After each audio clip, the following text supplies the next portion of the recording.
Comment la France a-t-elle exploité des milliards de dollars en Afrique? L'Afrique est souvent dépeinte comme un continent pauvre, dont les habitants dépendent constamment de l'aide internationale. Ce récit est répété inlassablement par les médias, les organisations caritatives et les ONG.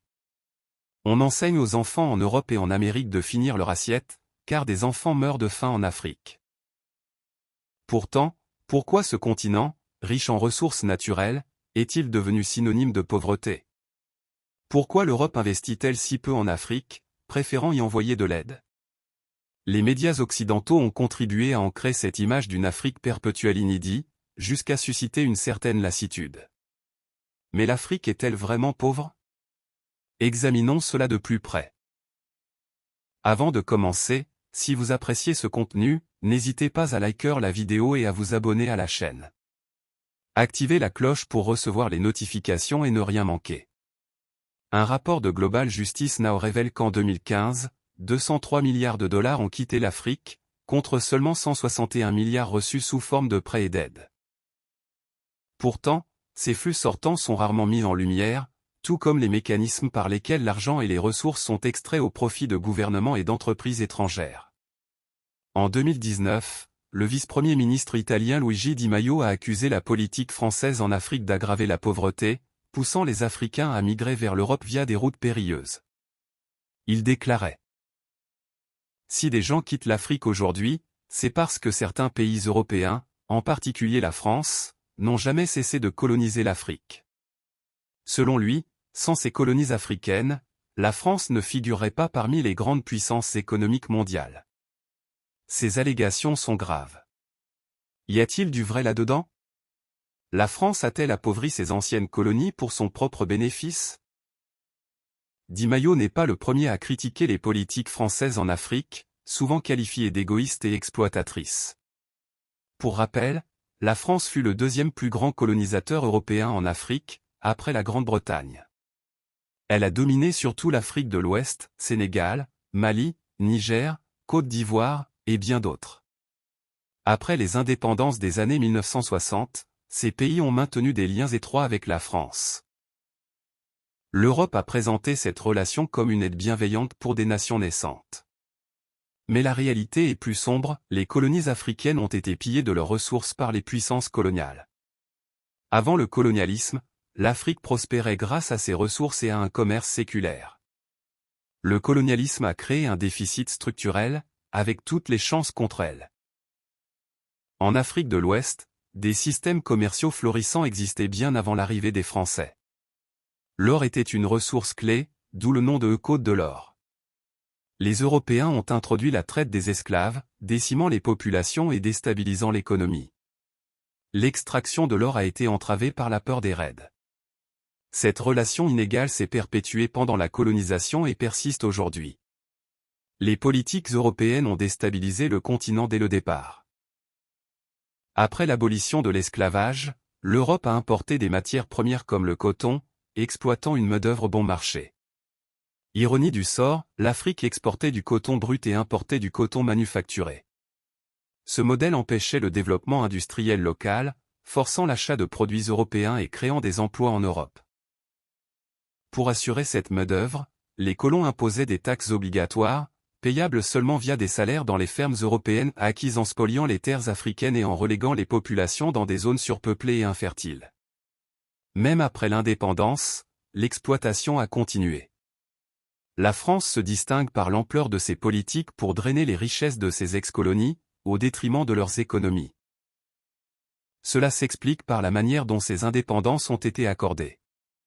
En 1958, la nouvelle constitution française visait à restructurer l'Empire en fédération. Toutes les colonies acceptèrent, sauf la Guinée, qui opta pour l'indépendance immédiate et fut punie, écoles, hôpitaux et bâtiments publics incendiés, animaux et nourriture empoisonnés un avertissement clair aux autres. En 1960, Charles de Gaulle offrit l'indépendance aux États membres de la communauté française. Tous choisirent, mais sous conditions, concessions économiques et politiques plaçant ces nations sous l'influence française. C'est la naissance de la France-Afrique, un réseau de relations étroites entre la France et ses ex-colonies. De Gaulle en est le architecte, via des liens personnels entre dirigeants français et élites africaines. Avant l'indépendance, la France a imposé des systèmes présidentiels concentrant le pouvoir chez un seul homme, plus facile à contrôler. En échange de protection contre les coups d'État et de généreux pots de vin, ces leaders accordaient aux entreprises françaises un accès privilégié aux ressources, pétrole, gaz, diamants, uranium, minerais. Extraits à bas coût, les bénéfices enrichissaient une poignée d'Africains corrompus et les firmes françaises. La France conserve le droit de premier refus sur les ressources et un accès prioritaire au marché public. La preuve la plus concrète de la France-Afrique est le franc CFA, évoqué par Di Maio. Créé en 1945 avec les accords de Bretton Woods, le CFA est la monnaie de 14 pays d'Afrique de l'Ouest et du Centre. Divisés en deux blocs avec leur banque centrale, ces pays déposaient jusqu'à récemment au moins 50% de leurs réserves de change à la Banque de France. Paris contrôlait ainsi la moitié de ces réserves, détenant annuellement près de 5 milliards d'euros inaccessibles aux Africains. Certains accusent la France d'utiliser ces fonds pour son propre développement. Les réserves n'ont été transférées à la Banque centrale des États de l'Afrique de l'Ouest qu'en 2020. Le CFA est fixé à l'euro, stabilisant l'inflation comparée aux monnaies voisines. Mais ce taux fixe expose aux chocs externes et restreint la croissance, selon des économistes africains, en priorisant l'inflation sur le développement. Pour d'autres, c'est un symbole de néocolonialisme. Paris exige aussi que l'équipement militaire soit acheté en France et se réserve la formation des armées. Cela garantit un marché captif pour son industrie d'armement. Récemment, la France mène des opérations antiterroristes impliquant 3000 soldats dans 5 pays, maintenant une présence militaire sans renforcer les capacités locales. La France a également spolié des artefacts culturels inestimables, refusant leur restitution malgré les demandes. En 2016, le Bénin a réclamé 3 statues totems du musée du Quai Branly, pillées au royaume du Dahomey. Refus français. Des masques Dogon du Mali, obtenus cruellement dans les années 1930, inspirent encore des artistes comme Picasso, sans retour ni compensation. Certains artefacts valent des millions, vendus par des musées européens sans reverser à l'Afrique. La valeur totale des biens pillés se chiffre en milliards. Historiquement, la France a soutenu des régimes corrompus servant ses intérêts, ignorant leurs abus.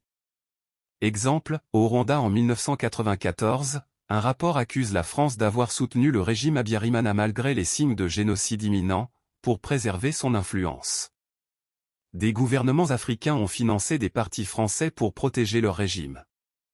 Ainsi, la France a priorisé des élites corrompues, avec des conséquences tragiques pour les peuples africains. Nous voilà à la fin de cette exploration. Partagez vos pensées en commentaire. N'oubliez pas de liker et de vous abonner. À bientôt.